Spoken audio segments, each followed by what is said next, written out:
Hello, everyone. Welcome to C-Suite Talks. We speak with industry leaders, introducing you to some of the most interesting people and businesses today. We're focused on women, money, and power, as well as diversity in all areas.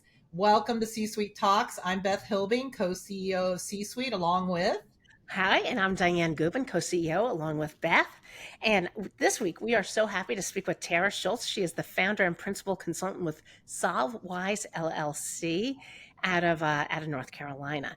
And Tara, she does business consulting. She specializes in helping companies achieve their maximum return on investment for technology spend. So welcome, Tara, to C-Suite Talks. Thank you. Very happy to be here. Terrific. So Tara and I know each other. Tara is actually launching our C-Suite Charlotte chapter. So thank you, Tara. We're so excited. Thank you. I'm very excited about it. So Tara and I met. Amplify is my firm, Amplify Professional Services, and we do executive search and IT consulting. And Tara and I met on a project that we worked on in Southern California. So we've had the absolute pleasure of having this North Carolina Los Angeles event. And when Tara and I went out to lunch, we just had like a talk fest. And, by the end of it, she was running the North Carolina chapter. Dianne has a way of working with people to get them to do whatever she would like them to do. This is true. Oh gosh, I'm glad that's a little secret skill there, right? Is that what do they call it? Your superpower? Yes.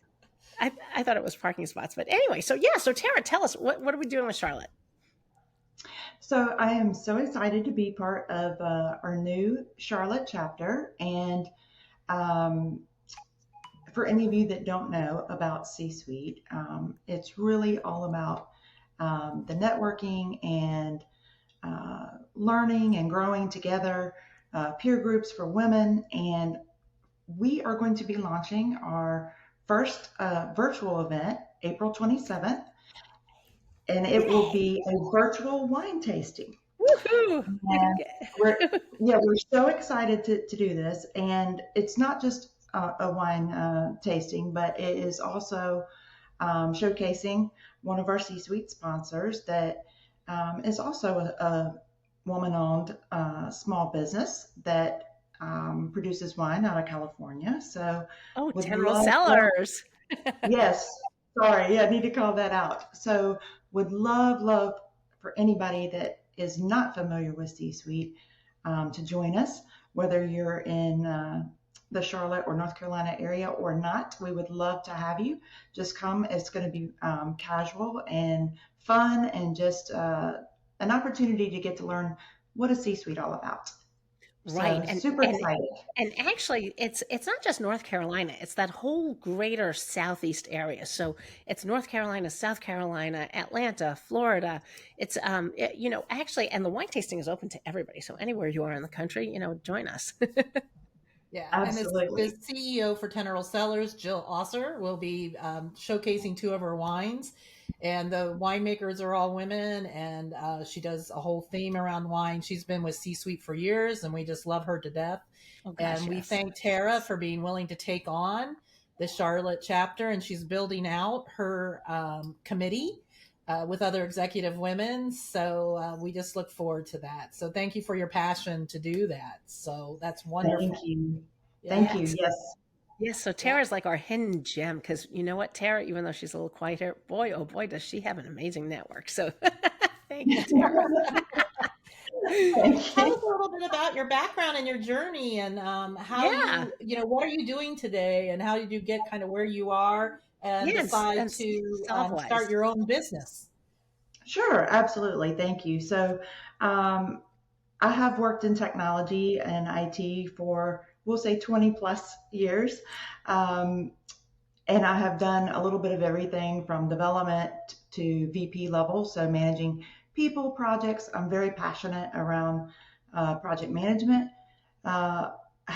Even though the majority of my projects have been technology based, I actually started out, my very first project was running part of a construction project. So project management is a skill that can be used in anything. So over the years, working with various vendors, whether it was internal development, I had the good fortune of working with some big firms like KPMG, Accenture, Ernst& Young, learned some really valuable lessons, and also had the opportunity to learn to work with some not so good consulting firms. Ooh, ooh, So, you ooh. know, Is that C-suite our night show after dark? no, and no names or but the working for multiple companies over the years, and being on the client side and working with those consulting firms, um, and I've done over 50 projects throughout my career. I stopped counting after 50, Oh, but my most organized human beings in the world, Tara and Beth. I'm so blessed. Project management, you have lots of lists. Lots of lists. You guys taking know how those to get lessons things done. taking those lessons learned from whether it's running projects internally and with vendors, I said, I think I can do this better. I think, I've been on both sides. I kind of dabbled in some consulting through some other consulting firms throughout the years and decided to start SolveWise almost 2 years ago, Oh, and congratulations. absolutely loving it. So lots of fun. Thank you. Yeah, that's a big step. So congratulations. It Thank is. you. It is. And so where you're working now with a company out of Torrance, right? If I'm not mistaken, Torrance, California. I am. There are no time zone restrictions on who I will work with. That's great. That's great. And so, what do you find? I know, I set up a PMO office when I was out, first came to California for TRW. It was TRW at the time. Now it's Northrop Grumman. It was bought. But I know getting people into that mindset of working with a project management office and working with project management principles and so forth can be difficult for people to go to that organization. Yeah, What do you yeah, find most yeah. challenging? Absolutely. So how do you do it? Oh, I'm sorry. How do I do it? How do we get people to How do you work get with a people to do what you PMO? want? To do what you want. Well, that's a great question. Yeah, So the first thing is, when leading a project, I think it's extremely important to bring clarity around what is the common goal, what is the goal you're trying to achieve. And if you don't have that, then um, you're already set up for failure, in my opinion, because the you have all types of stakeholders, from top up, to the end users of a system or processes if you're making process changes. And if you don't share a common goal, then if you don't know what you're going to do, how are you going to drive that? How are you going to do that?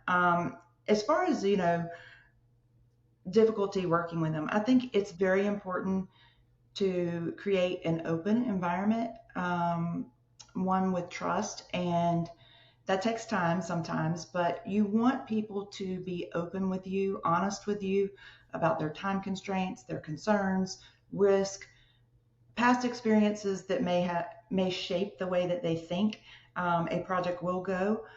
It's very important to listen to that and pick up on where that fear is coming from and do everything you can to work with to address those.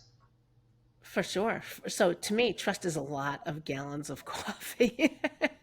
like it's like it's like sitting down and getting to know people. Yeah. it is sitting down, getting to know people. Defining success criteria can be done in a group, or Hmm. it can be done with individuals, finding out what's most important to them. But at the end of the day, you want to make sure that everybody is aligned with what it is we're trying to achieve. And that can be anything from, I really try to do what we call SMART objectives. So specific, measurable, actionable. You want to make sure that when the project's said and done, you know what good looks like. And you want to say, yes, we made it. We did good, right? And this is, also a leadership skill, which is helping people work towards a common goal. And I won't use the same old cliche, ability to influence and inspire. Yes, absolutely. Those are, if you looked up in the dictionary what a leader is, that is what you would find, right? Working towards a common goal. But it's more than that. That trust, the respect, the sincerity of really caring what matters most, and helping put together a realistic or workable plan to get there is critical to achieving those goals. So I'm so glad you're running C-Suite, Charlotte. Thank you, Dianne. The smart You plan can tell I'm around a it. little nervous. This is the first time I've ever been on camera doing this. So Oh my gosh! Well, you're brilliant. but For sure. ask away. How is it working for one of the big five? I mean, Yeah. how was that environment?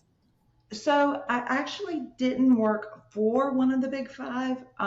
We had several of those working as our vendor when I was working for a company, working with us, which I did learn an awful lot with them.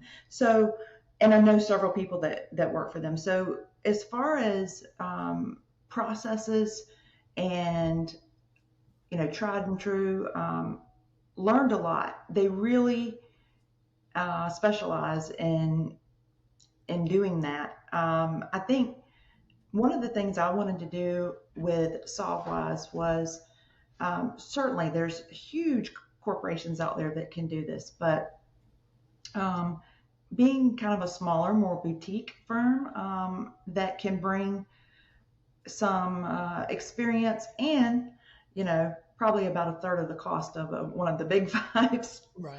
For sure. To bring that and to give that dedication and attention focus to whoever I'm working for. I don't want anybody to ever feel like a number. And I feel like sometimes the big five does a really good job at making you feel most important. And a lot of times they do that in the sales pitch. But when it actually comes to implementation, once they've got you on the hook, you don't necessarily get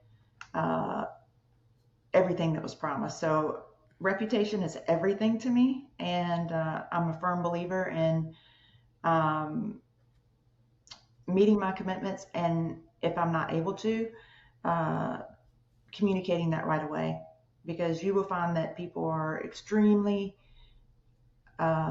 understanding if you're open and honest with them and let them know. I mean, by nature, most people are, sympathetic, empathetic, compassionate about life. I mean, we all have lives outside of work. So, I think it's very important to make sure that they have that personalized touch. So I learned a lot from the big five companies about processes and what works, what doesn't, estimation skills, ranges, best case, worst case, most likely, just best practices in general. And they really do a good job. I just hope that I can do, not only do a good job, but also make sure that I don't ever overcommit and give that personal attention. Ooh. Okay, great. So I see that a lot of your effort sometimes is helping companies decide, are they going to buy, a package, a COTS package, or are they going to build it in-house, et cetera. So how do you lead them through that determination? Yeah, that's a big decision. I was surprised at the number of companies, and this was prior to even SolveWise, that really struggle with, should we buy a packaged software, or should we build it in-house or enhance something that we already have? What's the right thing to do? And so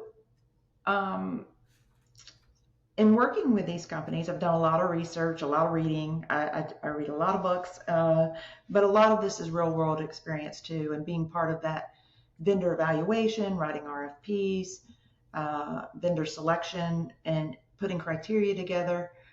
But when you ask yourself the question whether a company should build or buy a software, one of the first things that I'll ask the client would be, what business objective are you trying to accomplish or achieve? Why are you even looking to make a change?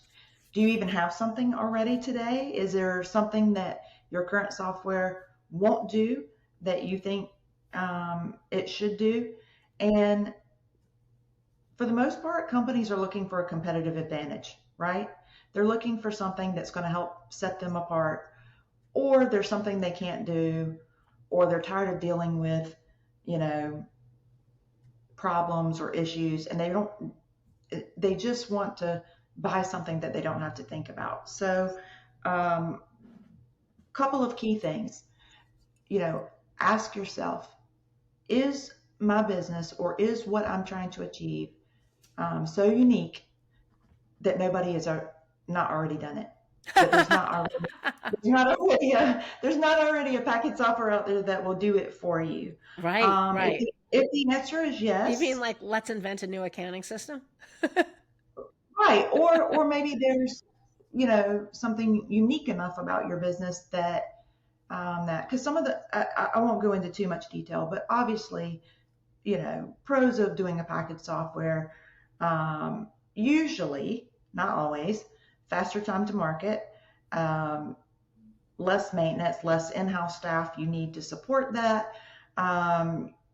It typically is, a lot of the companies that are looking for software don't specialize in software, and nor do they want to, and that's okay.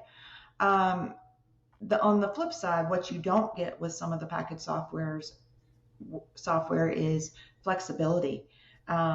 If you need something custom, although a lot of software companies are starting to go with a more open architecture approach, Salesforce is one of them, where you kind of get the best of both worlds. So you could still take advantage of the upgrades without doing a lot of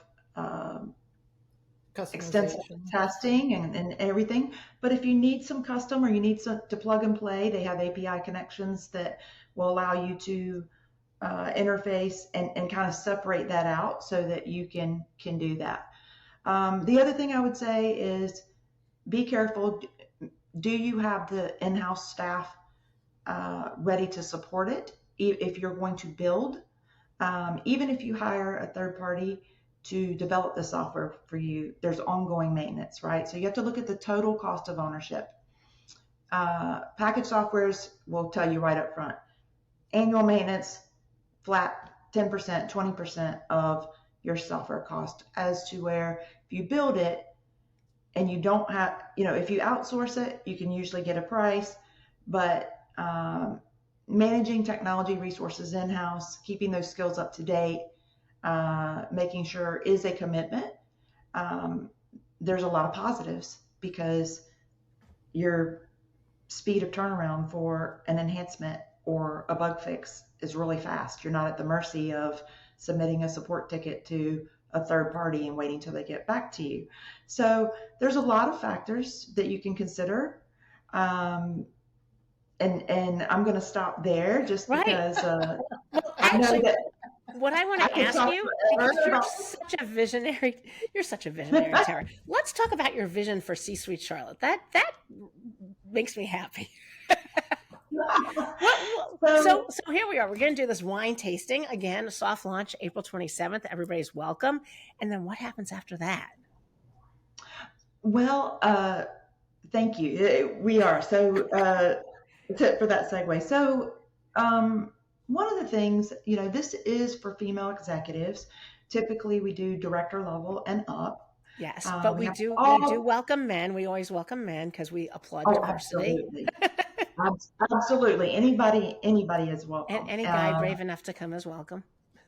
We'd love to have you. Yes, absolutely. And we've had a lot of male speakers, which have been fantastic as Yeah. well. But, when you, even at a manager level position, when you manage people, and I know another one of our C-suite members did a talk on this, but sometimes it gets lonely.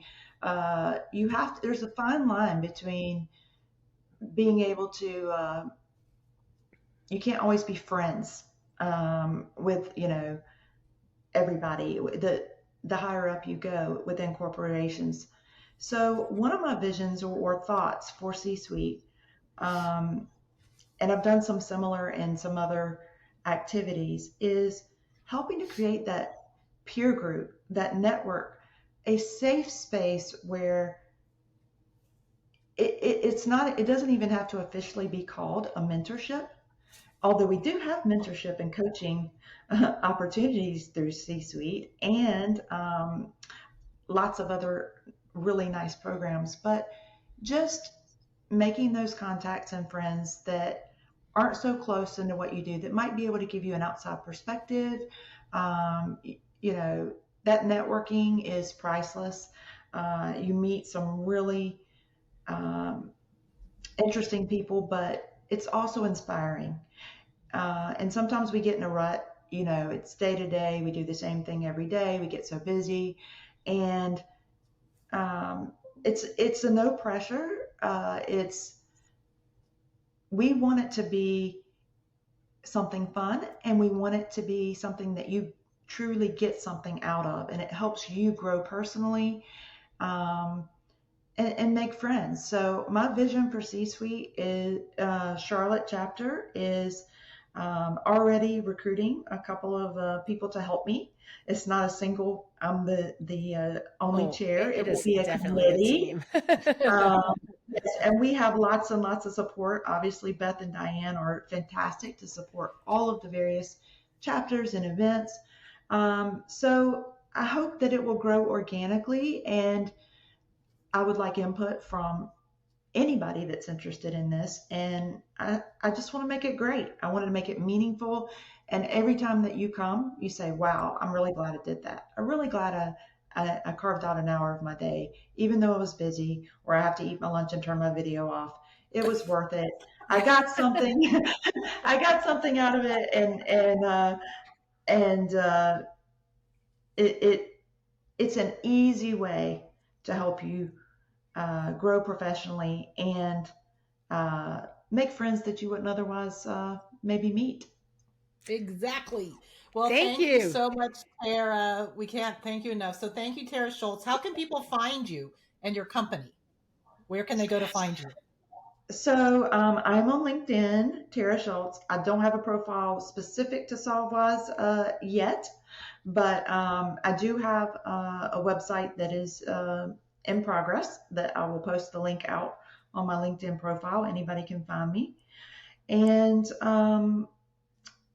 You're on the yeah, just C-suite. You're on the C-suite executive committee site too, I'm on right? the CC Yeah. Yeah. executive committee Perfect. site, and would be happy to talk to anybody, even if they're just interested in, hey, how could I get started in something like this? Or what would you recommend? Or do you know somebody? Because in technology, I think people know it's a small world. Even people that I may have worked with 10, 15 years ago, it's a full circle, right? You may work with them in a different capacity, a different role, a different For sure. job, and say, hey, I'm looking for, do you know somebody that might have expertise in XYZ? And over the years, trust me, anytime I found somebody good, I have them all those contacts lined up. I'm happy to share. Um, I really feel like it's a two-way street, right? You do that for others, and they will do it right back for you. So I've Exactly. experienced that, and I would be happy to speak with anyone. You're an amazing Okay, connector. great. Thank you, Tara. Thank you. So thank you, Thank you Tara so much. Schultz. Thank you to our listeners. Let's thank our sponsors. Thank you, Google. Thank you, the law firm of Paul Hastings, City National Bank, the law firm of Manette, the advertising media and PR companies of Interpublic Group, and they are hosting our New York event for us coming up on April 19th. And my firm, Amplify Professional Services, which is executive search and IT consulting. Thank Beth, you so much. how do people so find much. us? Yeah. Subscribe. So you can find us at www.csweet.org. Hit the subscribe button on Apple, Spotify, or wherever you find your podcasts. Leave us a review, 5 stars, of course. And you can find us on all the social media outlets as well. And so everyone have a happy Easter and enjoy your friends and family. Happy Easter, and thank you happy again, Tara. Passover. Have a great holiday. Thank you, everybody.